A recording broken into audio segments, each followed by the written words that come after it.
Hey there. You like that? I love it. You like that? Hey It's there. Firm. Hi there. It's E.J. Raddick, Matthew Barnaby. We're here today to talk a little bit about goaltending, something that neither one of us are. I didn't have a chance to score a lot of goals on them, but Yeah. definitely I was the Sean Avery in front of them. But you've been watching them. Absolutely. And I've been watching them over the years, and we've seen a lot of goals. You played with one of the best ever in Dominic Hasek. He might be One game. One game, absolutely. If I had, when you look at it back over careers, Patrick Roy, Marty Brodeur, two best goalies I think to ever play the game. If I had one game to play, all the marbles, Dominic Hasek by far. I'm with you on that too. He had some terrific years, and Weird dude though.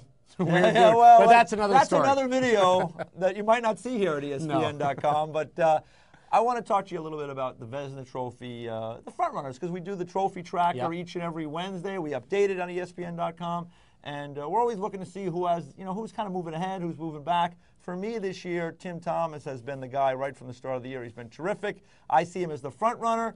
Give me your thoughts on Tim Thomas first, and we'll talk about some of the other guys who are candidates. What a great story. I think when you look back at the hip injury that he had and disappointing season that he had last year after winning the Vezina before, that's right, no one expected Timmy Thomas to jump back. He was the number 2 guy going into the season, that's right, behind Tuukka Rask, who had a great year too. So Timmy Thomas is one of those good guys that you like to cheer for. He had a great year. He battles every single game, and he definitely is the front runner with 20-something games to go.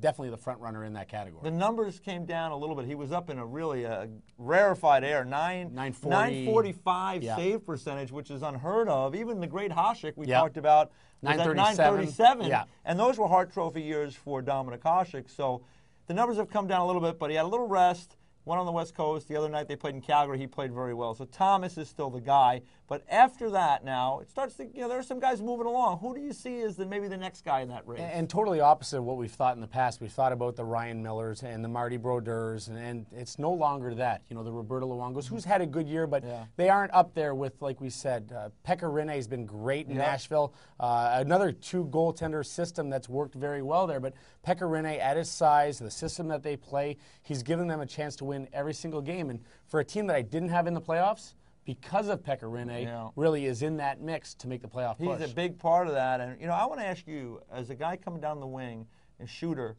you see a guy that big, it's got to be a little intimidating because you're trying to find places to put the puck. And he is a big man. I think he's like 6'5", 6'6". Yeah, he comes out. It's very intimidating for a shooter. You're always thinking past that, and he starts to read that. So he's very big, and he uses his size well. He's not like one of those big goalies that doesn't use it well. He comes out, he plays the angles very well, and it's intimidating for a shooter, and especially on rebounds. A big guy that plays that butterfly style, gets the pads down, the only way you're going to score is up under the bar, and sometimes you don't have that time. That's right, and he's got the big torso too, so there's even less room. Another guy I like a lot, he's a little bit dinged up this week, and we're hoping he gets back out there, is Jonas Hiller with the Ducks, because he has had a sensational year as well. He sees a lot of shots in Anaheim, and he's the biggest reason. You mentioned Rinne in Nashville. He's the biggest reason to me why the Ducks are a playoff contender this year. And looking at Anaheim Ducks, you look at this team, their defense is not that good. So coming into the season, I don't think a lot of people even picked them for the playoffs. That's right. If they did, they might have picked them for 8th. But with the play of Jonas Hiller, the way he's played, and the shots that he faces every night, not just shots, quality shots. He sees it every single night. Another battler, a lefty, a guy that really... Is that a problem for shooters? It's just different. You're not used to seeing it. So it's anything that isn't normal or something that you're not used to shooting on every day. When you come down in practice and you're seeing a righty every day, it's different when you see it in a game. So left-handed shooters have a different advantage over a righty. So it's just different. Anything different takes you out of your comfort zone. So he's had a great year. I consider him a top 5 goaltender in the National Hockey League every single year because of what he brings and the athleticism that he brings. Obviously being hurt, he's going to take a little bit of a step back, and depending on where they finish, we'll decide. And let's hope he gets back in the lineup soon, because he's been fun to watch. Give me 1 or 2 other guys that you think are guys that, for you, are right on the cusp of being in that race for the Vezina. Well, I look at Carey Price and all that he's went through. Last year, everyone was ready to ship him out of town in Montreal. Everything was about Yaroslav Halak and the great season he had. He did, but they decided, this is our goaltender of the future. This is not a one-year thing or a guy that's going to win a couple rounds, but a guy that we might have for 15 years. Carey Price took a lot of critics and really told him where to put it, because he's been phenomenal. I watched Montreal play a lot, And they give up a lot of chances, too. They had a lot of injuries to Georges on defense, Yeah. Markov on defense. Yeah. Markov's their best defenseman, and the one solid piece has been Carey Price. He's given them a chance for a team that does not score a lot of goals.